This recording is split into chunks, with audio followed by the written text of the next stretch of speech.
I'm no stranger to talking about EA on this channel, and just in my previous video that I was talking about Xbox, I mentioned that I was going to talk about EA next because they are making even more baffling decisions. Let me be honest here. This entire gaming industry is making some of the most idiotic decisions I've seen this entire year. 2024 has been a year of stupidity at its finest.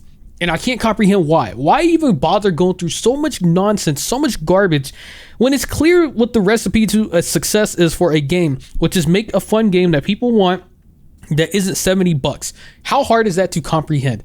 On top of that, to go alongside that, with games not being $70, make a game that doesn't take 20 fucking years to be made, or is super, what's the word? Super, I can't even think of it at the top of my head right now. But super ambitious. Instead of making a game that is super ambitious, just make something that is focused on being fun. So many of these games are so focused these days on trying to nickel and dime every single goddamn dollar out of your wallet that they can't even understand for 1 second what it's like to just sit there and have a game that's fun. It has been shown for the past couple months, hell, half this past year on Steam alone, how many games have popped the fuck off. Do I even need to go on? We got Pal World, we got Lethal Company, we got Helldivers. There are so many games that have popped off this last year, and just this year alone, there have been two things that these games have had in common that a lot of game companies apparently do not realize, that are just key factors in what makes people want to buy your shit and let alone have fun playing your shit.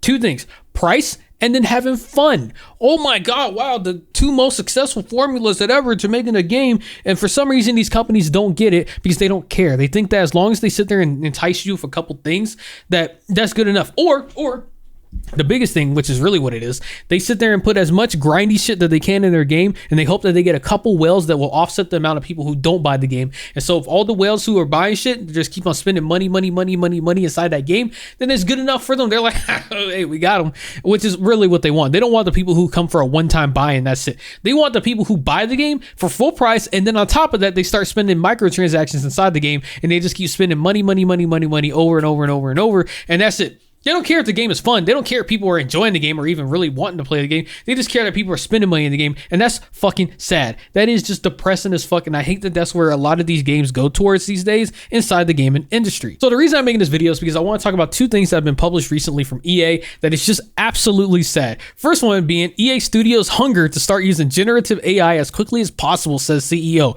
Now, I'm going to be honest with you. EA Studios, I'm assuming that the CEO means just themselves. They mean the people at the top. The people that are the ones who fuck over everybody and gets the biggest payouts. Those are the ones that are excited to start using generative AI, not the actual developers themselves. I'm sure that there are things as other people have said already, talking about grunt work, things like just simple dialogue, shit like that. Yeah, generative AI can be really useful for that, and it doesn't really bother anyone because, again, at the end of the day, it's not really anything that's crazy. It's, as other people have said, grunt work, things that just why waste your time on that when you could be using it towards something else more productive for the overall vision and development of the game.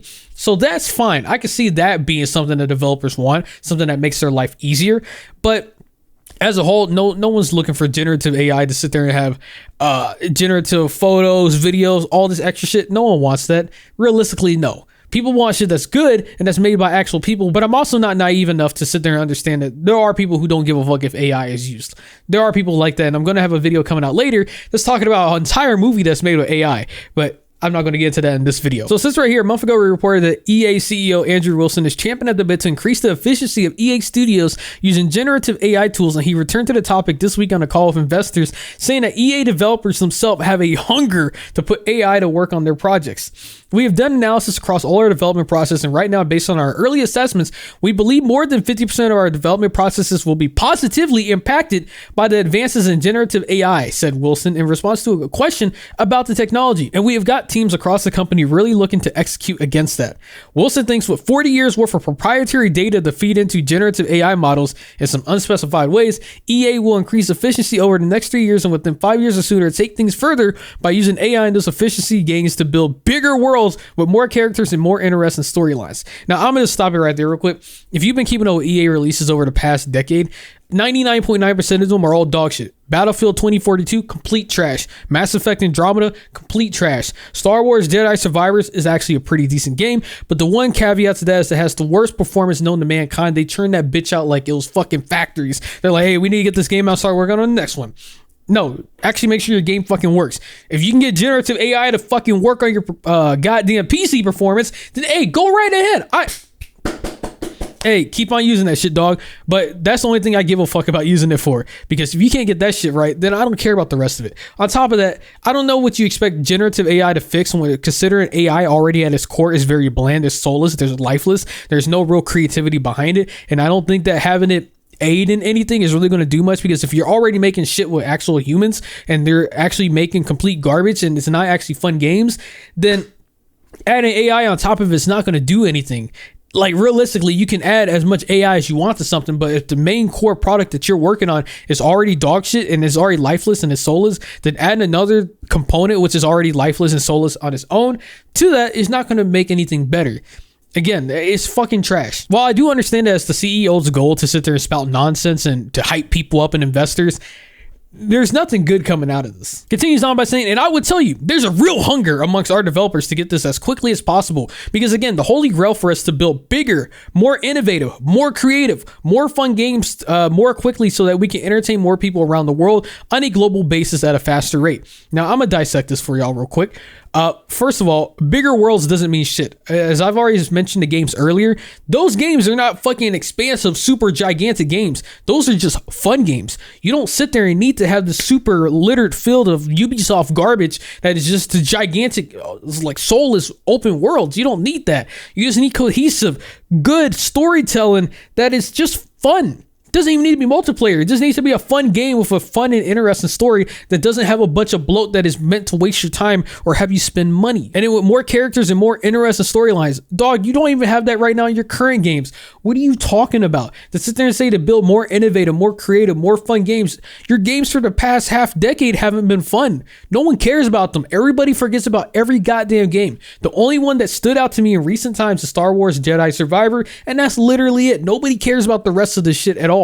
Nobody gives a fuck. So I don't know what you hope AI is going to achieve if you're already still making shit to begin with. Why don't you try and make creative games without AI first, and then you can look at maybe adding it to help speed up the workflow later. Just to continue to add on how out of touch this fucking dumbass is, EA is looking at putting in game ads in AAA games. We'll be very thoughtful as we move into that. No.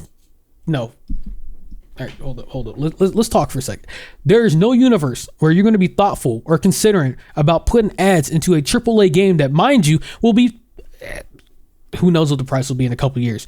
But at this current moment, it's going to be 70 fucking bucks. There is no goddamn universe you should be putting fucking in-game ads in a $70 game that is already going to have microtransactions that are meant for you to try and spend even more money in that game. That is fucking scummy. That is just literally asking to fuck your consumers in the ass. That is all this means. There's no way you'll be, I'm going to be very thoughtful as we move into that. No, don't put it in there to begin with. There's no universe to be thoughtful. Now, granted, this isn't the first time that ads have been put into a game. Now, if I recall correctly, some of the 2K games from Take-Two have already had in-game ads put into them, but it hasn't had as much backlash because at the end of the day, hey, if you play these games, sorry, not sorry, but y'all are some fools that buy the same fucking game over and over and over. 99.9% of the 2K games are all rehashed dog shit that is literally the same thing as last year. Sure, there's some exceptions. Sure, once in a while, some games might be better than the previous year that has actual changes. But for the most part, they are made to milk and dime you as out of as much money as they possibly can. Those games are dog shit. It is what it is. Now, if you enjoy them, more power to you, but I'm just being completely honest here. Those games are not innovating. They are not breaking new ground. They are $70 fucking dollars or $60 fucking games that come out every single year that have a couple different changes, but it's overall still the same shit from last year. So it says right here, advertising has an opportunity to be a meaningful driver of growth for us. He didn't continue. We have teams internally in the company right now looking at how we do very thoughtful implementations inside of our experience. In-game ads are a natural progression of advertising, especially as the gaming industry is expected to grow to $583 billion by 2030. Now, keep that in mind. This is the same company, just like everybody else and their grandma, who's been laying off people left and right this entire year. But this is a rapidly growing industry of so many people buying games and playing games. But we got to fucking lay off everybody in the grandma because guess what? AI is coming. AI is going to be the move. And then we don't need people no more. And things aren't like it was at COVID. So we can't maintain these profits and we need to keep going up to the moon. Yeah, this is the same industry. The one that's just, again, going to nickel and dime you for every fucking dollar. So it continues on right here. So some players deem this a distraction, but others accept it as a fact as life, as long as the ads are placed naturally and unobtrusively. Now, I'm gonna be honest with you. You should never accept it. If you're paying money for a game, then you shouldn't be putting up with ads. It's the same thing that, and it's like in the same notion. If you pay for Netflix, you shouldn't have ads. You pay for Hulu, you shouldn't have ads. You pay for any fucking service, you shouldn't have ads. That is insane that people will be willing to put up with this as long as, if I don't get in my way, then who gives? No, you're paying money for a service. You shouldn't be paying for ads. Imagine if you had ads no matter where you fucking went. It's already unusable on the internet. Everyone uses ad blocks for a reason, because ads are fucking intrusive. They are annoying. They get in the way. They don't serve any purpose. There's no way to effectively use ads unless you sit there and actually did give a fuck about what the consumer thought and made sure that it didn't get in the way or distract from what the main user is already doing. But the thing is, no advertisement company gives a fuck about that. They want it in your face. They want you to sit there and be like, oh my God, what is this? This needs to get off my screen. And in hopes that while you're saying that, while you're looking at it, you're gonna be like, you know what? I didn't think about that, but I'm going to check that out later. That's what they want. And then the article right here highlights EA has had a few instances of poor in-game ads. In 2020, the company placed full screen ads for the TV show The Boys and UFC 4. The player base poorly received this placement, especially as it disrupted the game. This backlash led to EA removing this ad soon after. So yeah, of course they didn't really give a fuck. Like I said, you can sit there and say, oh, well, this was back then. Going forward, they're probably not going to make the same mistake. Dog, same company, same mistakes. It's going to happen no matter what. And then right here, it just points out that this isn't exactly a brand new thing. But the thing is, just because it isn't brand new, it doesn't mean that it's something that people should just be okay with or accept it. And I don't think that's what the article's trying to allure to anyway. But yeah, I just wanted to talk about this real quick because EA is a fucking garbage company. They never make good decisions. And these are actually some of the most, it's not even baffling. It's just sad. These are just sad, depressing choices that the CEO is going to double down on and try and keep on pushing as time progresses with AI, and just seeing how much he can get away with pushing in-game ads. And it's only going to get worse as time progresses, especially if he gets away with it in his games and you have stuff that pops off. Then other game developers, other game publishers are going to see him like, damn, he making waves with that. Let's see if we can do the same shit next. And it's going to just end up seeing all your future games, all your AAA, and then as Ubisoft like to say, quadruple A games have in-game ads. But yeah, you made this far into the video. Consider getting a like, subscribe to the channel, leave me a comment below what you think. Have a great day. Yeah.